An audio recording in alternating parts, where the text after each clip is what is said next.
Voilà, je réajuste simplement mon col. Voilà, ça va mieux comme ça évitera de toucher le micro. Bonjour à toutes et à tous et merci d'être avec nous pour cette nouvelle rencontre. Et quel bonheur d'avoir un magnifique rayon de soleil dans ce studio dont on a tant besoin. Alors il y a beaucoup de couleurs dans le studio, certes, mais on n'a pas un soleil spécifique, sauf à cet instant T, en la présence de mon invité qui s'appelle Linda. Alors je vais le dire correctement. Bonjour Linda. Bonjour, Gobindos. c'est ça. Voilà, Gobindos. Merci d'être là. Merci de me recevoir. Merci de venir de si loin.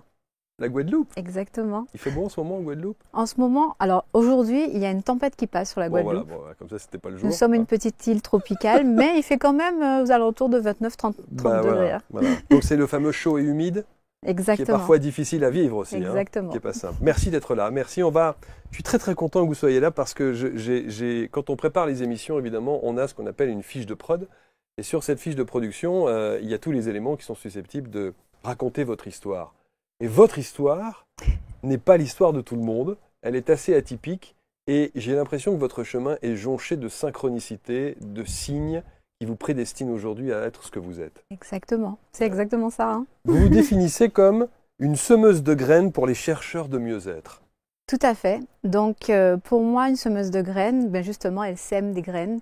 Donc, j'essaye de créer chez les gens une prise de conscience, que ce soit sur leur bien-être au quotidien, leur corps, leur cœur émotionnel, leur mental, parce que souvent on vit notre vie de manière automatique, on ne se rend pas toujours compte de comment on est.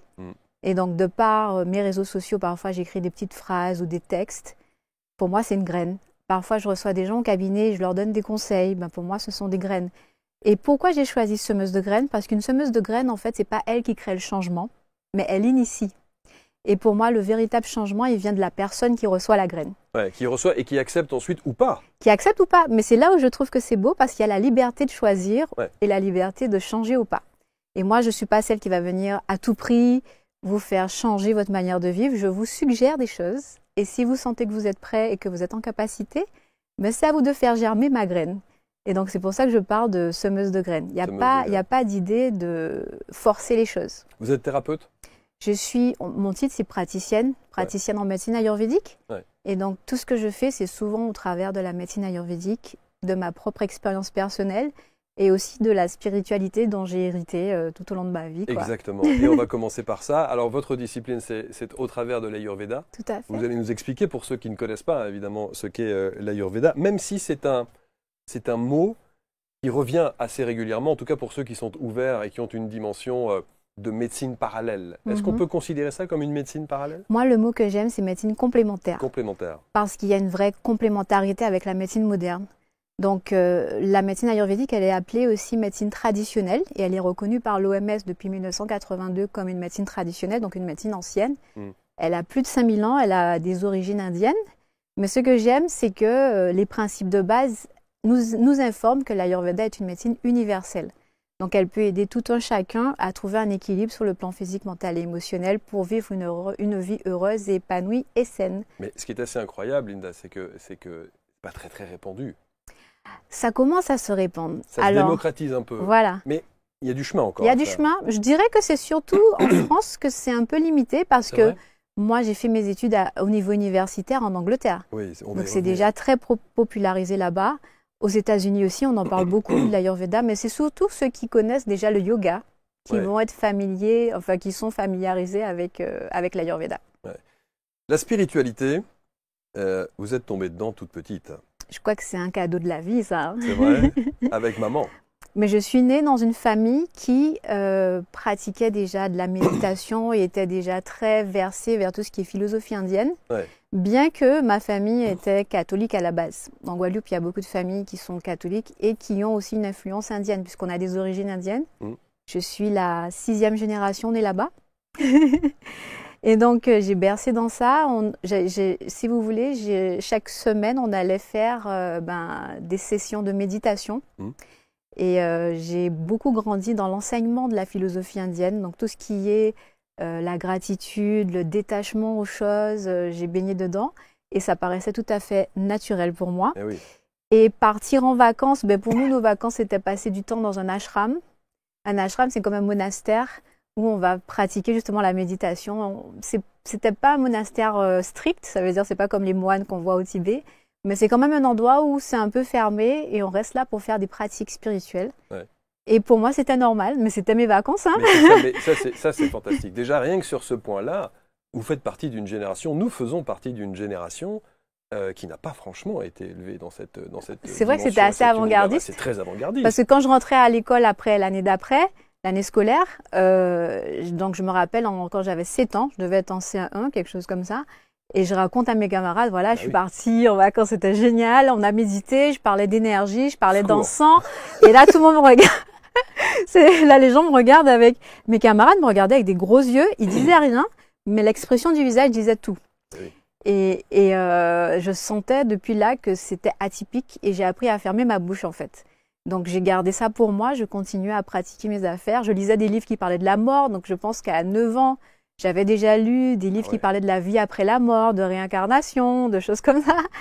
Et je me suis rendu compte que les enfants de mon âge ne comprenaient pas nécessairement de quoi je parlais. Évidemment.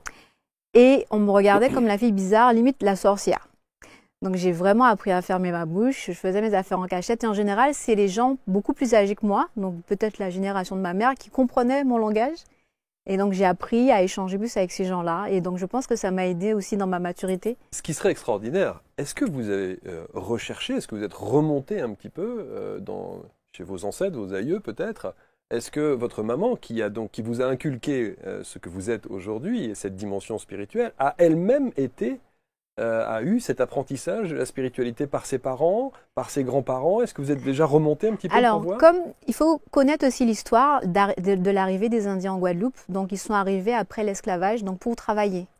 Et quand ils arrivent sur le territoire français, donc la Guadeloupe, ils ne sont plus autorisés à pratiquer leur foi. Donc il y a une interruption en fait de la transmission. Donc ma grand-mère, elle était catholique, donc elle était chrétienne. Mm-hmm. Et c'est elle qui s'est retrouvée, en fait, à un moment donné, par les circonstances de la vie, à retourner et replonger dans cette philosophie indienne et connaître la méditation. Et c'est là, mais elle était déjà adulte, hein. Et c'est à ce moment-là qu'elle a transmis ça à ses enfants, dont ma mère. Et j'arrive quelques années après, et puis voilà. C'est passionnant. C'est une reconnexion, je pense. Hein. Alors, vous dites effectivement que cette dimension spirituelle, vous la gardez, c'est votre jardin secret parce que vous ne pouvez pas la partager. Aujourd'hui, ça va. À l'époque. À l'époque, oui. À l'époque, bien entendu. Et alors, vous dites, on m'appelait, alors je ne voudrais pas le prononcer. Allez-y. Gofamla. Grofamla. Voilà. Grofamla, ça veut dire grosse femme? Exactement. Mais à l'époque, j'étais petite et j'étais très ronde. J'étais la plus ronde de toute ma famille et c'est un surnom qui est resté assez longtemps. Grofamla. Mais ça a beaucoup joué sur ma confiance en moi. Donc, je ne me suis pas rendu compte tout de suite, mais à force de m'appeler comme ça, je me voyais énorme dans ma tête, et c'est là où on voit le pouvoir de la parole et des pensées. Donc, à force d'entendre qu'on m'appelait Grofamla, dans ma tête, je me suis dit que je suis grosse. Et c'est longtemps plus tard, quand je regardais les photos, je n'étais pas aussi grosse que j'imaginais. Donc, il faut toujours faire attention à ce qu'on dit aux enfants, surtout. Ouais. Mais c'était un petit surnom, je pense que les gens qui utilisaient ce surnom, c'était pour être gentil ou taquin, je ne sais pas. Mais ça a quand même fait des petits dégâts, je pense, chez moi, parce que toute mon adolescence, j'ai cherché à maigrir. J'ai fait des régimes yo-yo, j'étais pas contente, j'étais pas à l'aise dans mon corps. Hein, pas heureuse pour le coup. Exactement. Ouais. Et je me trouvais moche, je me trouvais vraiment pas, j'étais pas du tout épanouie. Et c'est intéressant de voir qu'au moment où je me reconnecte en fait avec l'Ayurveda, il y a un cheminement qui se met en place, d'apprendre à s'accepter tel qu'on est, d'apprendre à aimer son corps. Et aimer son corps, ça passe par comment on s'alimente, ça passe par qu'est-ce qu'on lui fait faire comme activité et qu'est-ce qu'on s'autorise à ressentir aussi. Et donc, quand on parle de ce qu'on s'autorise à ressentir, ça passe par le développement personnel en fait. Est-ce que je m'autorise à juste être heureuse ou est-ce que je vais rester enfermée dans la cage qu'on a créée pour moi? Donc il y a tout un cheminement, tout un processus qui commence là et jusqu'à aujourd'hui où je trouve que j'ai retrouvé un équilibre qui m'appartient. C'est donc l'Ayurveda qui vous sauve presque? Le gros changement a eu lieu avec l'Ayurveda, oui.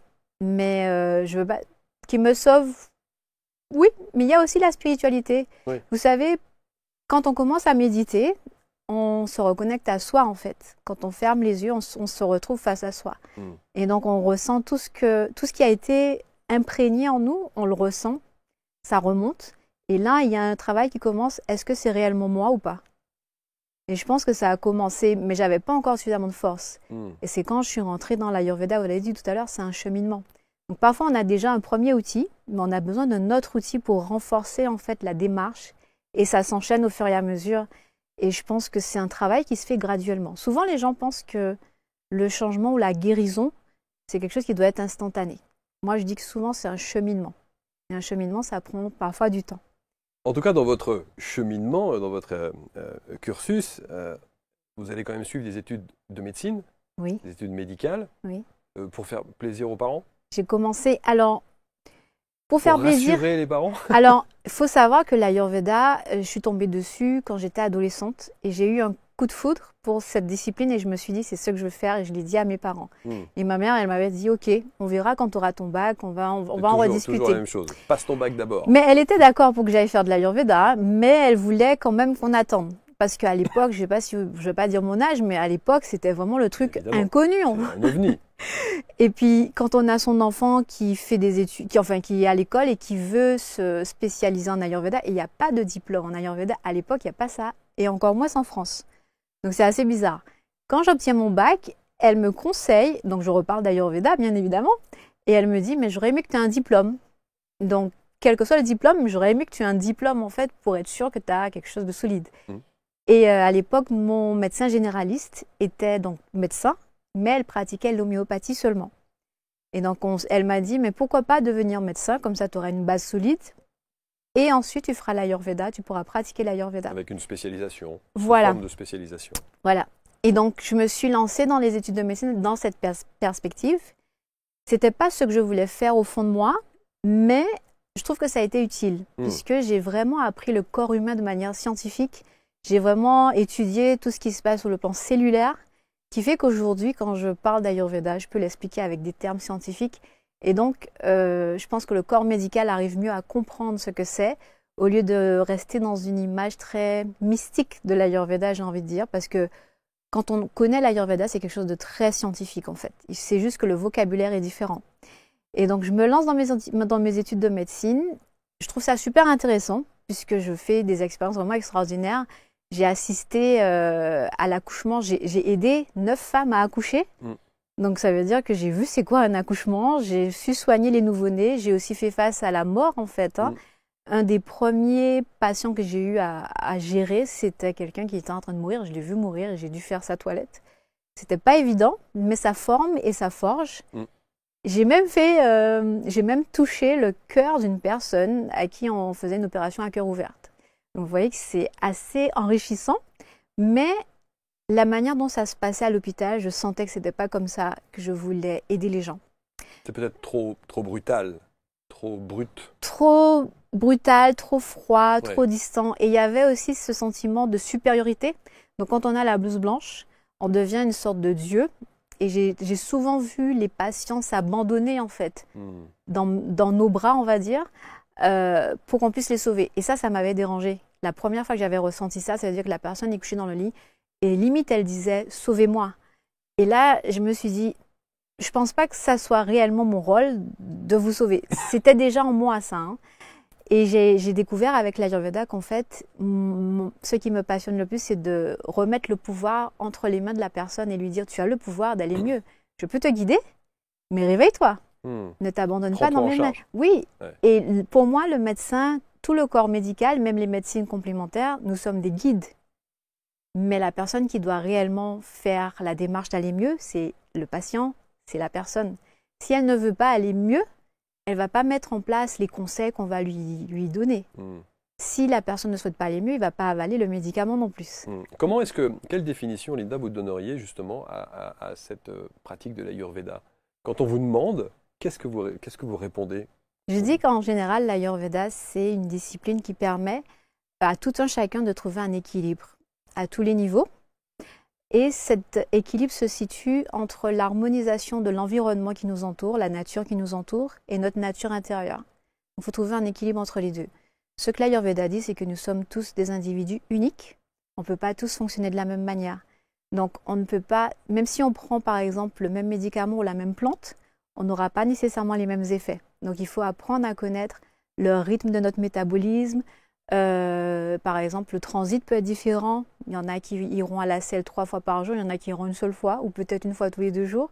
Il faut apprendre à respecter ces rythmes-là et aussi encourager l'individu à se ressentir. On vit trop souvent de manière automatique. Vous voyez, quelqu'un va dire « on a dit de manger matin, midi et soir ». Donc tout le monde mange matin, midi et soir sans jamais se demander si l'estomac est prêt à digérer ou s'il digère bien aussi. On fait qu'avaler et on se dit « il va gérer ». Mais nous sommes des êtres vivants. Et donc qui dit vivant, en fait, dit qu'on a aussi notre corps a aussi ses humeurs. Et donc, il y a des fois, quand il y a du soleil, il va être content, il va bien digérer. Et puis, le lendemain, s'il n'aime pas trop le froid qu'il fait, ben, il va se dire pas maintenant. Vous voyez? Donc, c'est réapprendre à l'individu à se ressentir.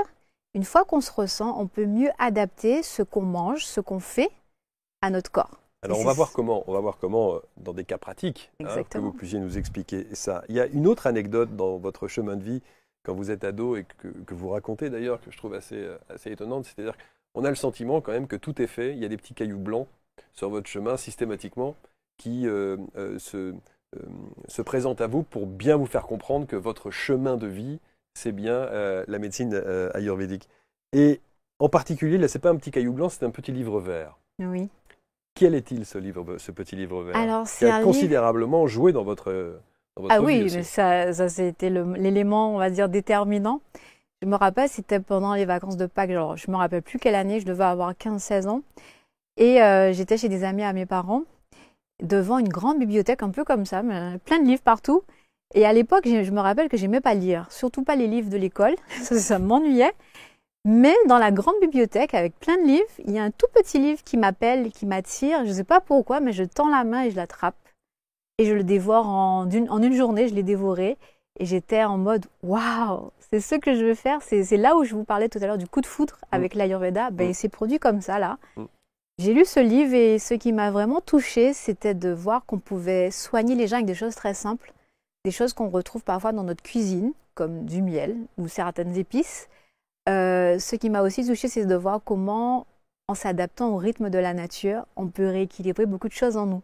C'était quoi le nom de ce livre? Alors, ça s'appelle Médecine ayurvédique et je crois que c'est un monsieur qui s'appelle Edge, Gérard Edge, un truc comme ça. J'oublie, peut-être qu'il faudrait que je puisse vous dire après. Et il a été réédité plusieurs fois, ce livre. Et j'ai eu l'occasion de lui écrire à ce monsieur pour lui dire merci. Il était très touché par mon histoire. Mais c'est ce petit livre qui a expliqué l'Ayurveda de manière très simpliste qui m'a fait me dire, voilà, je veux aider les gens avec ça. Alors, il y a quand même une précision qu'il faut qu'on apporte, et c'est important sur ABC, et on y tient à chaque fois. Vous avez employé des mots comme médecine, comme soigner. On est bien d'accord que l'Ayurveda ne se substitue pas à un avis médical. Pas du tout, pas du tout. Et c'est pour ça que j'ai parlé de complémentarité. Donc, on connaît notre limite. Par exemple, moi, j'ai étudié l'Ayurveda, je disais tout à l'heure, à l'université. Donc, c'est des études que j'ai faites en Angleterre et en Inde aussi. Mais dans notre cursus, on nous apprend où est la limite aussi. Donc, ensuite, il y a la loi française aussi. Donc, il faut respecter, comme je pratique en France, il faut que je respecte aussi ce que la loi dit. Donc, aujourd'hui, l'Ayurveda est autorisé à la pratique. Mais on ne peut pas faire tout et n'importe quoi. Donc, je parle de médecine et je mets toujours médecine ayurvédique derrière. C'est pour préciser que ce n'est pas juste la médecine conventionnelle. Et ensuite, il y a des choses que je n'ai pas le droit de faire, comme par exemple appeler mes clients. Je dis clients, ce ne sont pas des patients. Les patients appartiennent au corps médical. Ensuite, je ne peux pas faire de prescription. Je donne des conseils. Donc, moi, je reste dans mes limites et je respecte ça. Par rapport aux plantes, aux compléments alimentaires, on est limité. Donc, dans la médecine ayurvédique traditionnelle, on trouve des formules qui contiennent 20-30 plantes différentes. Sur le territoire français et carrément en Europe, on n'a pas le droit d'utiliser autant de plantes dans une seule formule. Donc, on est limité à 3 plantes. Vous voyez? Donc, c'est soit je vais utiliser une plante simple ou bien avec des formules de 3 plantes. Ensuite, au niveau des massages et tout ça, donc à une époque, on n'était pas autorisé à utiliser le mot massage. C'était réservé aux kinés. À l'époque, on disait, comment on appelait ça? Modelage. Mais 3 ans après mon retour en France, on a commencé à réintroduire le mot massage. Donc je pense que les médecines traditionnelles, les médecines complémentaires ont leur place. Il faudrait que ce qui manque réellement, selon moi, ce sont des réglementations. Aujourd'hui, tout le monde peut faire à peu près n'importe quoi sur le territoire français, en fait. Hein. C'est peut-être le problème. Et c'est peut-être ce qui est très dangereux, j'ai envie de dire. Et j'ai souvent essayé de créer une passerelle entre les médecines dites douces, complémentaires, et la médecine moderne. C'est pas facile, mais je me rends compte, en tout cas je parle par rapport à la Guadeloupe, il y a de plus en plus de médecins modernes qui s'intéressent aux médecines dites traditionnelles et douces. Et donc je pense que si on s'y met un peu plus à travailler vers la création du pont, on pourra arriver à créer quelque chose, ce que j'appelle justement la médecine intégrative. La médecine intégrative, c'est le système de santé qui permet de combiner justement les deux mondes. Et il faut savoir que c'est quelque chose qui existe déjà en Angleterre. Donc moi, j'ai déjà 14 ans de pratique. Mes 3 premières années, c'était à Londres que j'ai travaillé. Et justement à Londres, la personne qui renvoyait ses patients vers moi, c'était le médecin généraliste. Et je trouvais ça vraiment génial. Et il y avait vraiment un échange. Donc ça veut dire que le médecin généraliste envoie son patient vers moi et je fais un accompagnement, mais je lui donne aussi, je dois lui faire en fait des références, je dois lui donner des références sur l'évolution et l'état de son patient. Bien sûr, et tout comme une personne qui peut effectivement prendre contact avec vous, qui a envie d'être suivie par vous, mais que vous n'avez pas nécessairement la possibilité de l'accompagner. Donc d'aider, et vous pouvez ensuite renvoyer chez un médecin tout à fait, dit généraliste qui va aider beaucoup spécialiste. plus, oui. Ce qu'on dit en fait avec la médecine ayurvédique, c'est que tout ce qui est chronique, donc tout ce qui est ancien et qui prend du temps, nous on peut travailler dessus, soit à acheminer vers un rééquilibrage ou à apaiser les symptômes. Mais quand ça devient urgent, quand il y a une prise en charge urgente, genre vous faites un arrêt cardiaque, là, moi je ne pourrais rien faire pour vous.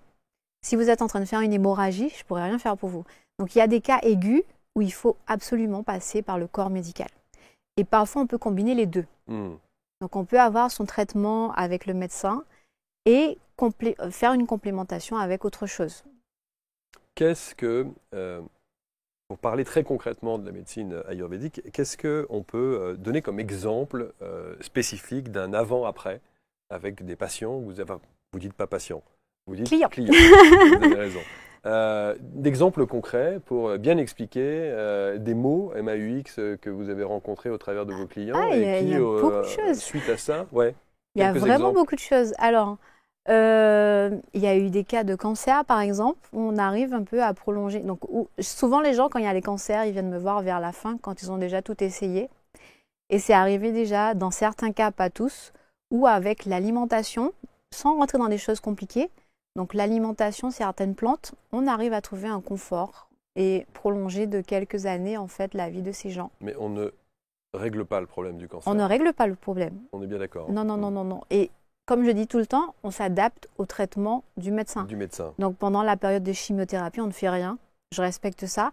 Mais par contre, après, tout ce qui est chimio et radiothérapie, on peut faire un complément alimentaire et pour renforcer et revitaliser le corps. Et donc les compléments alimentaires, ça passe par quoi? Ça peut être des gélules, ça peut être des poudres, ça peut être des infusions. Il y a pas mal de petites choses qu'on peut faire à la maison aussi, comme je dis. Et ça peut être aussi souvent l'alimentation qui fait une grande différence. Donc, on dit souvent que si l'alimentation n'est pas bonne, ça ne sert à rien de prendre des médicaments. Donc, ce sont les aliments qu'on va manger. Quand on les mange, en fait, ils construisent notre corps. C'est eux qui vont renforcer nos défenses immunitaires ou pas. Et on néglige souvent cet aspect-là. On pense que c'est la plante qu'on rajoute qui va faire tout le travail. Mais parfois, rien qu'en mangeant convenablement en fonction de ce qu'on a comme déséquilibre, on peut déjà faire un grand pas. Et nous, c'est vraiment la chose qu'on met en avant de chercher à mettre une plante. D'autres cas Après, on a des problèmes, par exemple, d'arthrose, tout ce qui est douleur au niveau articulaire. Donc, on peut faire des massages, des soins avec l'huile. On aime beaucoup les huiles tièdes en Ayurveda. Donc, souvent, on va lubrifier le corps avec les huiles tièdes et notamment les articulations. Donc, on a vu, moi, je vois beaucoup d'effets positifs sur l'arthrose et tout ce qui est rhumatisme, douleur rhumatismale, avec certaines huiles qu'on applique quotidiennement. Donc, nous, on a vraiment un effet cumulatif. C'est pas juste le faire une ou trois fois. Il faut vraiment faire sur un certain temps. Et au fur et à mesure, au bout de 2-3 mois, on sent... Alors, on a déjà les premiers résultats au bout de 2 semaines. On sent déjà une différence. Souvent, les gens disent que par rapport à l'arthrose, par exemple, il y a moins de craquements, il y a moins de raideur. Et la douleur va s'estomper au fur et à mesure sur 3 mois. Et il y en a qui arrivent à repousser en fait le remplacement du genou avec la prothèse du genou en fait. Hein. Donc il y a des choses comme ça. Il y a des problèmes de peau aussi qu'on arrive à gérer, comme l'acné, l'eczéma, le psoriasis. Qu'est-ce qu'il y a d'autre? Le diabète, on arrive aussi à donner des conseils pour stabiliser. Donc là encore, ça va dépendre du cas de la personne. Il y a des gens qui n'ont pas encore commencé de traitement médical et donc avec les ajustements que je donne, arrivent à repousser cette date. Il y en a qui ont déjà un traitement médical et qui vont chercher à réduire la quantité, la posologie, en adaptant les conseils ayurvédiques. Est-ce qu'on pourrait utiliser l'Ayurveda en prévention? Tout à fait. C'est-à-dire quand tout va bien. Mais c'est surtout ça en fait. Et c'est ce que j'aime avec l'Ayurveda, c'est qu'on ne cherche pas juste à soigner. Ça, c'est la médecine moderne qui fait ça. Nous, on donne beaucoup de conseils en amont. Donc, on considère que si on arrive à maintenir l'équilibre du corps, on évite justement qu'il y ait des déséquilibres. Des complications. Et l'apparition d'une maladie quelconque. Donc, on vit beaucoup, on donne beaucoup de conseils pour qu'on s'adapte aux changements saisonnaux aussi, parce qu'on se rend compte que les saisons influencent notre corps. Et c'est comme une danse en fait. Pour moi, j'aime bien dire que la santé, le bien-être, c'est comme une danse et on doit s'adapter tout le temps, constamment, au rythme de la nature. Et si on n'écoute pas ça, ben on se met en déséquilibre. On travaille contre nature. Et donc le corps, il va forcer. C'est comme une machine, à un moment donné, il va surchauffer. Donc il peut créer de l'inflammation. À un moment donné, certains organes peuvent forcer plus que d'autres alors qu'ils ne sont pas censés faire ça. Et c'est vraiment un ensemble de choses. C'est pas juste l'alimentation, c'est pas juste le sommeil, c'est vraiment tout. Et je pense que souvent quand je regarde au cabinet comment les gens réagissent, ils sont souvent en train de me dire mais ça fait beaucoup hein, à gérer. Eux, ils sont tellement éduqués à juste avaler un médicament et tout va rentrer dans l'ordre. Et quand on arrive à l'Ayurveda, il faut qu'ils prennent conscience de pratiquement tout ce qu'ils font et de tout ce qu'ils sont aussi. Parce que c'est pas juste qu'est-ce qu'on fait, mais c'est qu'est-ce que je suis. Est-ce que le métier que je fais est vraiment en accord avec qui je suis? Parce que votre métier, vous passez beaucoup de temps dedans. Si ça ne vous fait pas vibrer, en fait, vous êtes en train de vous éteindre. Votre lumière va vous éteindre. Et donc, à force de passer du temps dans un métier qui ne vous fait pas vibrer, eh ben, vos énergies, elles vibrent basses, elles vont vibrer très bas. Et là, votre corps le ressent et il se peut que ça crée des maladies, où il y a du stress, où il y a des tensions. Ça veut dire que l'aspect psychologique est très important. Oui, tous les aspects, psychologiques et émotionnels. Bien sûr. Vous imaginez si votre métier vous frustre, mais vous le faites tout le temps. Donc, je vous parlais tout à l'heure de ce que vous ressentez. Donc, vous vous autorisez à ressentir de la frustration tout le temps. Qu'est-ce que ça peut créer sur votre corps, ça? Ça veut dire que lorsque vous recevez vos clients donc, en cabinet, il y a une grande phase d'échange, de discussion pour connaître en amont le mode de vie et les us et coutumes de la personne. Tout à fait. Donc, une consultation de base, chez moi, ça dure entre 60 et 90 minutes.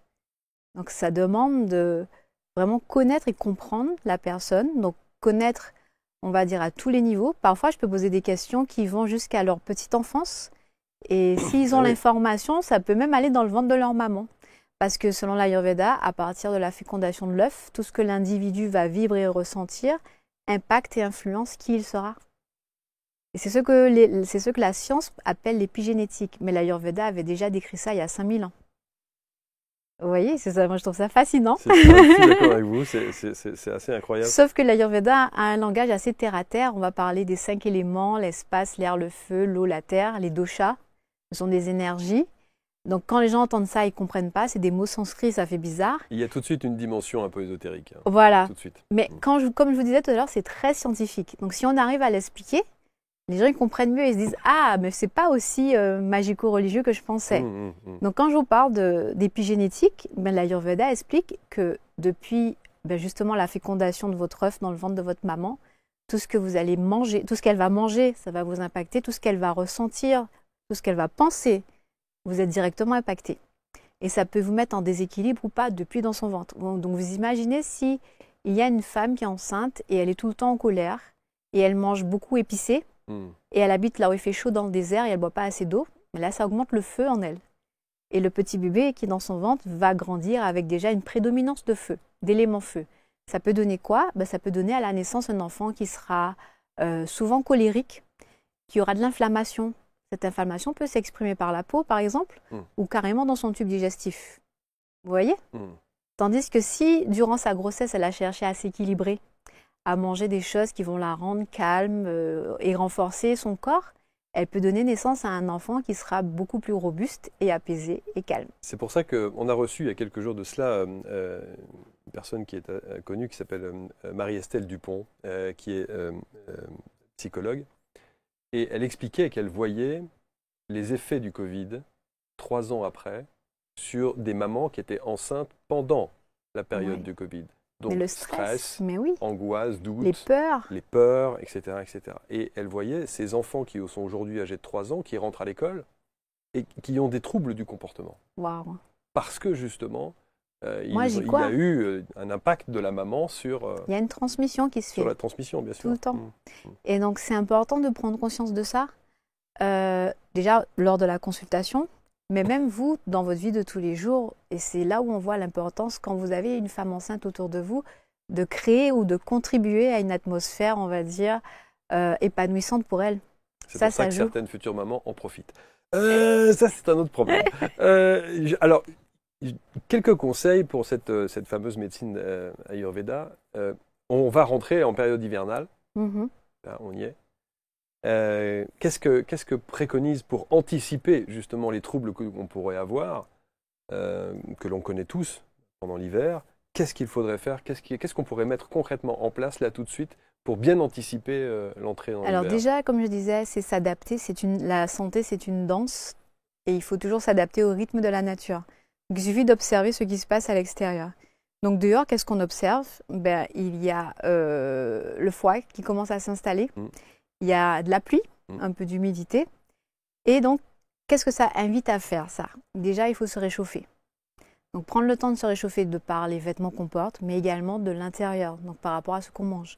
Donc, en Ayurveda, on va recommander déjà de boire des boissons chaudes, le plus souvent possible, d'éviter tout ce qui est froid. Donc, ça permet d'équilibrer par rapport à ce qui se passe à l'extérieur. Et ensuite, on peut utiliser, donc j'ai parlé d'humidité, et souvent, ça va donner en fait le nez qui coule, des rhumes, des toux et toutes ces choses. On va chercher à mettre des épices qui vont justement aider à liquéfier les mucosités. Donc ça peut être quoi? Ça peut être du thym qu'on a en France, il y a le thym. Ça peut être de la cannelle. En infusion? Ça peut être en infusion, oui. Et ça peut être aussi dans votre alimentation. Donc en mettant ces épices plus régulièrement dans votre alimentation, vous allez les absorber et elles vont avoir l'effet en fait liquéfiant quand même. La cannelle, c'est pour les gâteaux, les pâtisseries. On peut mettre de la cannelle aussi dans les pâtes et dans le riz. On n'y pense pas, hein, mais quand vous faites bouillir, par exemple, vos pâtes ou bien votre riz... Moi, je mets le cube. Ah, vous pouvez mettre le cube, mais vous pouvez mettre un bâton de cannelle. Ah faut essayer, parce que la cannelle, justement, c'est une épice qui chauffe. Et donc, si vous avez un rhume, ça permet de liquéfier, de faire passer. C'est aussi un antibactérien, donc c'est intéressant.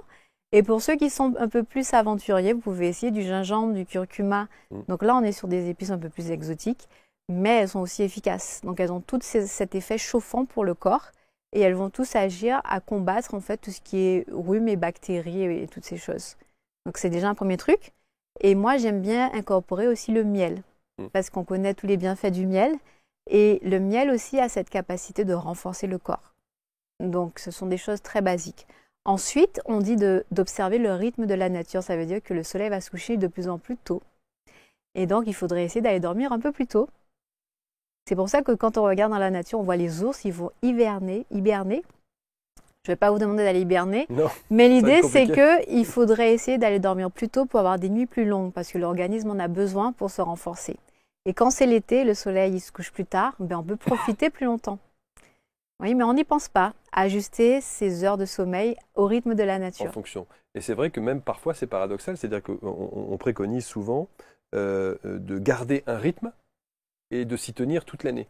C'est pas logique selon la nature, puisque ça varie autour de vous. Vous voyez? Donc si vous restez dans le même rythme tout le temps, votre corps, lui, les enzymes et les hormones sont sécrétées en fonction du rythme du soleil.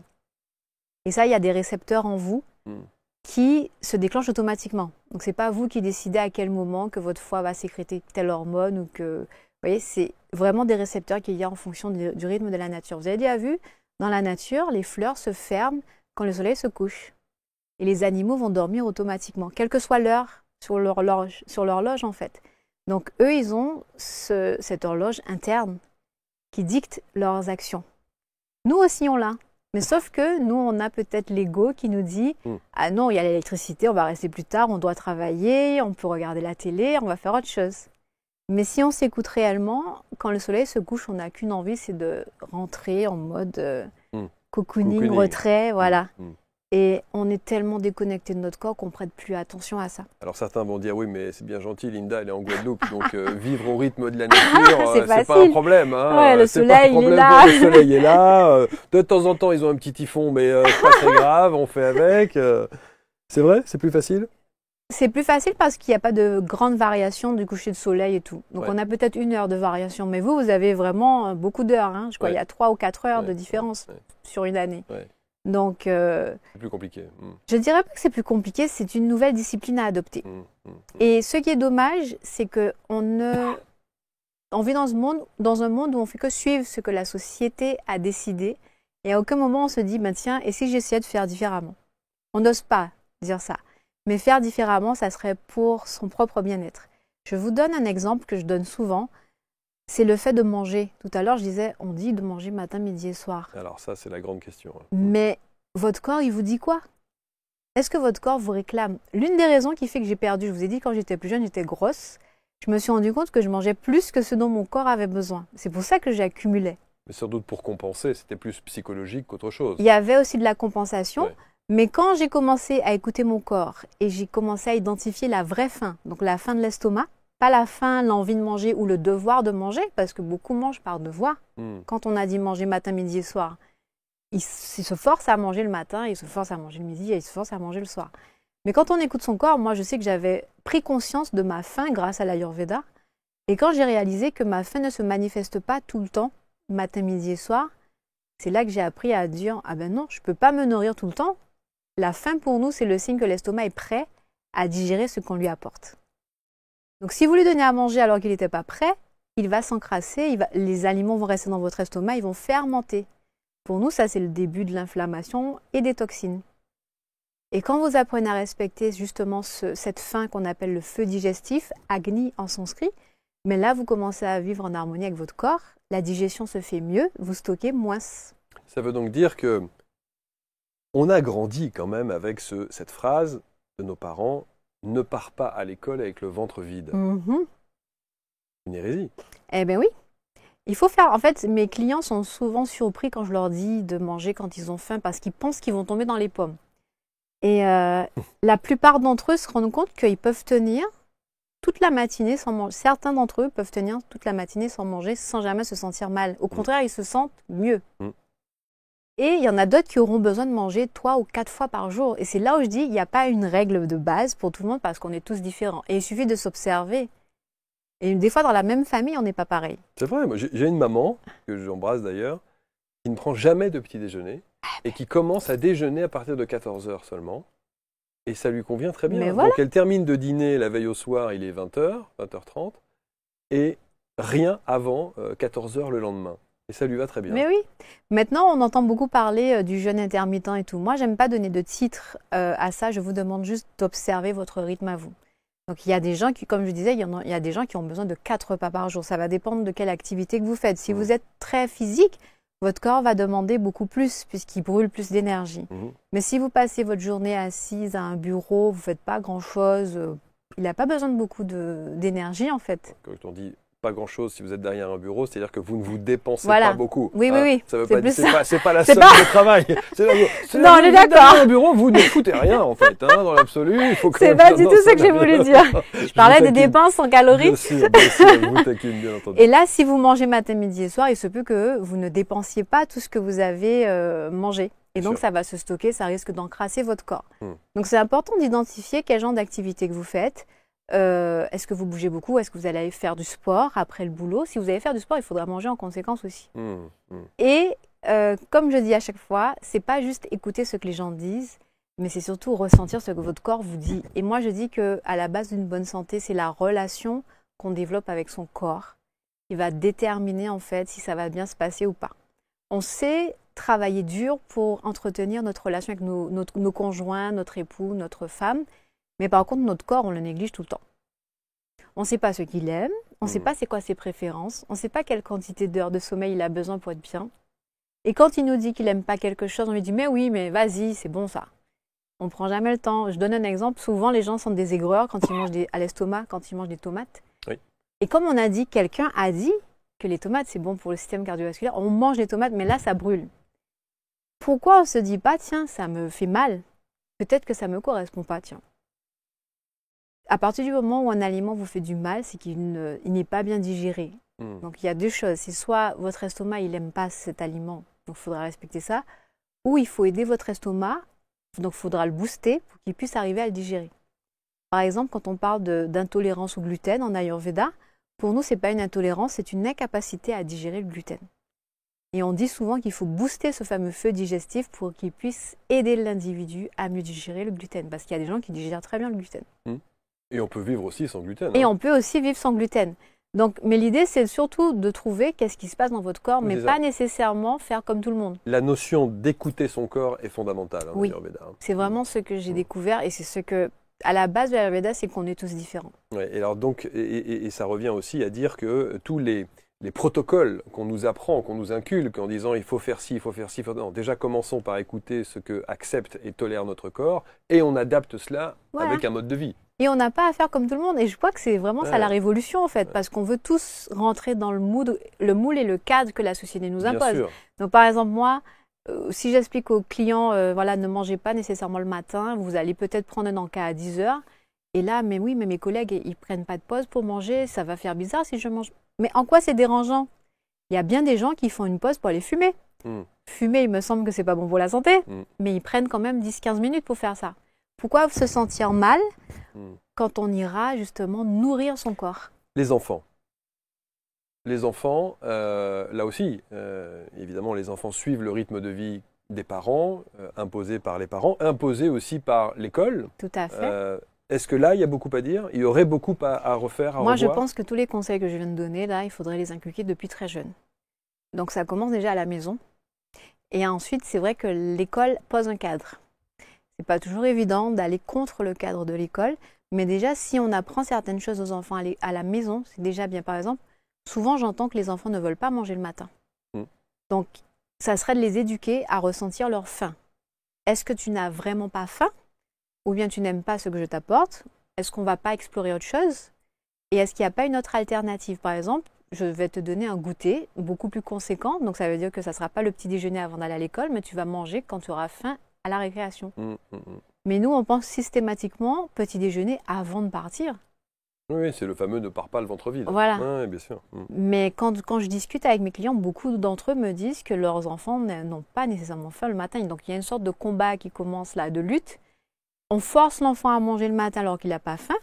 Et souvent, ça peut développer une relation péjorative avec la nourriture. Et j'en vois au cabinet. Il y a des blocages qui se créent, évidemment. Donc, ils refusent de se nourrir parce qu'ils ont été forcés quand ils étaient... Et sans compter l'aspect conflictuel qu'il y a entre les enfants et les parents. Voilà. Fini ton petit déjeuner. Voilà. On a tous entendu ces phrases-là. Oui. Moi, je pense que c'est plus important de les éduquer à leur propre ressenti. Après, alors, pardon Linda, mais il y a aussi une chose, et je me positionne en tant que parent aussi, c'est de faire toute la différence entre l'enfant écoute son corps, il n'a pas nécessairement envie de manger à cet instant-là, et l'enfant n'a pas nécessairement envie de manger parce qu'il a envie de manger autre chose qui n'est pas nécessairement bon. Ça, c'est un caprice. Voilà, mais je pense qu'on arrive à faire la différence. La nuance, elle est mais je pense qu'on arrive à faire la fine. différence quand on connaît son enfant, puisqu'on connaît les réactions. Mais je vais vous donner un autre exemple. Un enfant qui vient de naître, un nouveau-né, c'est lui qui dit à ses parents quand est-ce qu'il a faim. Il pleure. Il pleure parce qu'il sent que son estomac est prêt à digérer, mais qu'on n'a rien mis dedans. On est d'accord? Mais c'est au fur et à mesure qu'il va grandir qu'on va lui imposer le matin, midi et soir. Mais à la base, l'enfant, il sait et il est connecté à son corps. Et même si vous cherchez à lui donner à manger, il va recracher, il va pas prendre. Il veut pas, absolument. Vous voyez la beauté là? C'est là que la nature nous montre qu'il faut apprendre à écouter son corps. Et il va vous réveiller même à 3 heures du matin pour manger. Oui, c'est pas un problème. Hein. On est d'accord? Oui, bien sûr. Donc c'est là qu'on voit qu'à la base, l'enfant, il sait déjà quand est-ce qu'il doit manger. Mais nous, quand on l'éduque, on essaie de lui imposer. Donc si on permet à l'enfant, pendant qu'il grandit, de juste nous signifier quand il a faim, ça fera une différence. Au lieu de dire, c'est l'heure de manger maintenant, viens. C'est là qu'on lui impose. Donc à un moment donné, lui, il devient confus. Donc, si tu m'imposes de manger ça maintenant, non, mais j'ai pas envie. Et c'est peut-être là qu'il peut commencer à vous faire des caprices. D'accord? Ouais, c'est intéressant. Mais moi, je trouve qu'à la base, on est tous reliés à la nature. C'est en grandissant, c'est l'éducation qui fait la différence. Donc maintenant, si vous prenez conscience de ça, vous pouvez encore... Mais ça veut dire aussi que dans le cadre de la famille, quand on instaure d'abord des règles, c'est normal. Quand on dit on mange à telle heure... Ah, je suis très bien placée pour savoir ça. Vous voyez ce que je veux dire? On mange à telle heure. Allez, on va dîner à telle heure, on petit déjeuner à telle heure. Moi, je vais vous donner comment moi j'irai. Alors, en Guadeloupe, le dimanche, c'est repas en famille. Ouais. Tout le monde vient, on partage des trucs et il faut manger. Et quand je suis revenue... Oui, il faut manger. Oui, oui, mais il faut manger. Hein. Et quand je suis revenue, moi, donc j'étais en Angleterre, je reviens en Guadeloupe. Et donc, je suis censée m'adapter aux coutumes de chez nous. Là, j'arrive et puis je dis, mais en fait, je n'ai pas faim. La première fois que j'ai sorti ça, tout le monde m'a regardé. Tu as un problème? Tu es malade? Oui, alors, tu as un problème, tu es malade, tu es dans une religion. Qu'est-ce qui se passe? Dis-nous. Je les ai regardés, je leur dis, mais attendez un instant. C'est quoi qui est plus important pour vous? C'est que j'avale ce qu'il y a sur la table ou que je sois présente avec vous? Et là, tout le monde est resté en silence, ils se sont regardés et je pense qu'ils ont compris. Et à partir de ce jour-là, quand je viens et que je mange pas, ils disent, mais non, mais elle n'a pas faim, laissez-la. Elle n'a pas faim, elle n'a pas faim. Donc, ils respectent maintenant mon rythme. Et surtout, je leur ai expliqué, vous préférez que je tombe malade en mangeant des trucs alors que mon corps n'est pas prêt, ou que je sois en bonne santé et je ne mange pas? Et c'est là qu'il faut faire les gens réfléchir. Qu'est-ce qui est important? Parce qu'on peut très bien se réunir autour de la table, c'est ce qui est important, et je ne mange pas ce qu'il y a sur la table. Est-ce que vous êtes censé vous sentir insulté? Ouais, après, j'entends ce que vous dites et je trouve que c'est évidemment passionnant. La première sensation que j'ai, c'est que ce sont les dérives qu'il peut y avoir.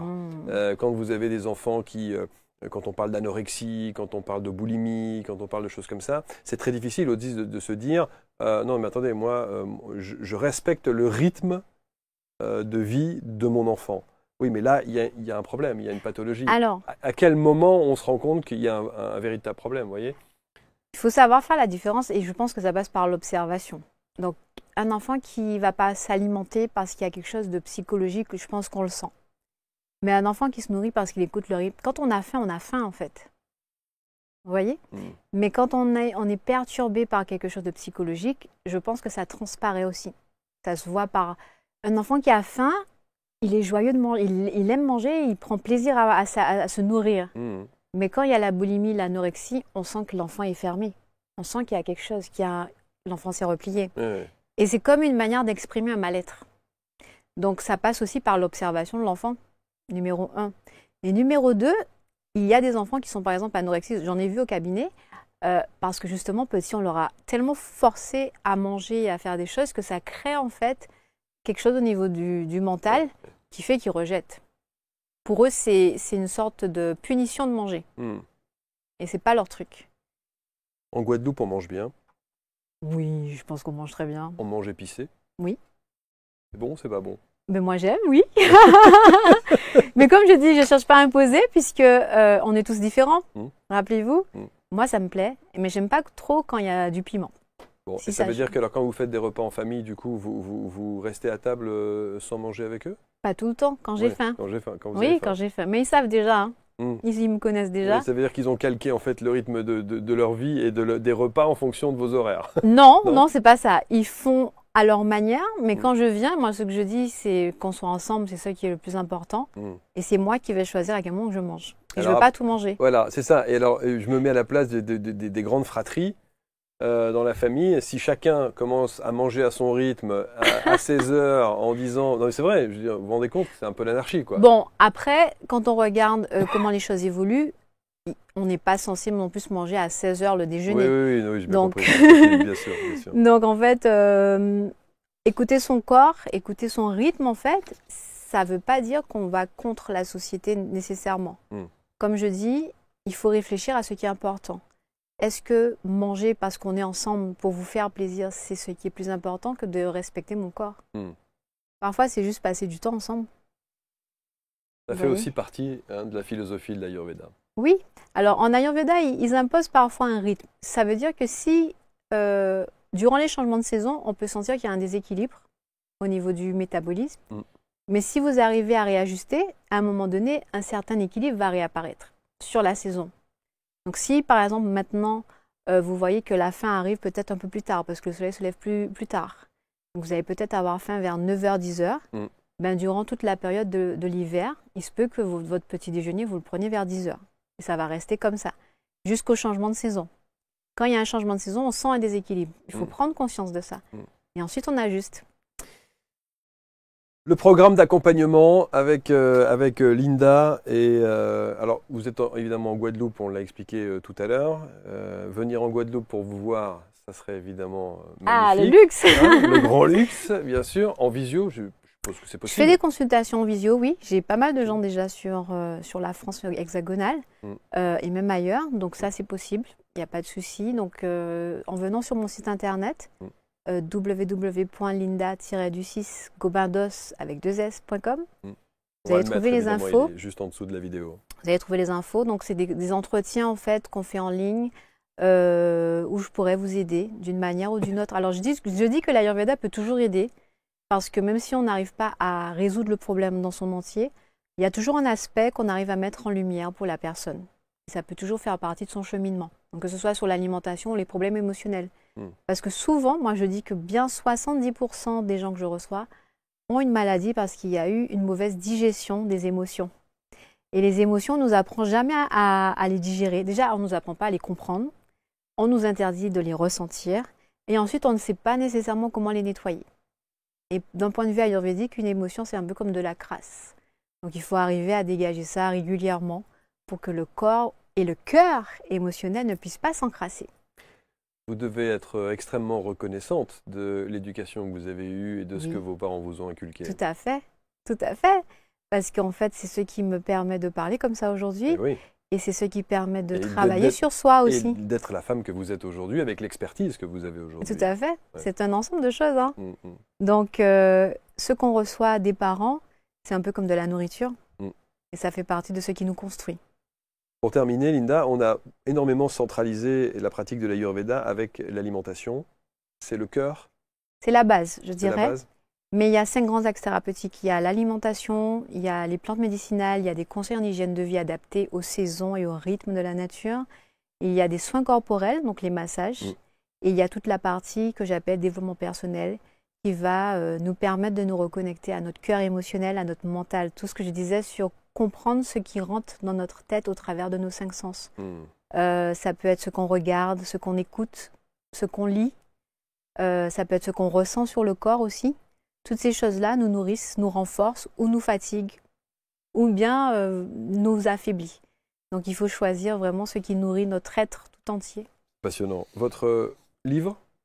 Oui, alors j'ai co-écrit un livre avec un docteur, le docteur Rémi Romney, qui est gastro-entérologue et pathologue.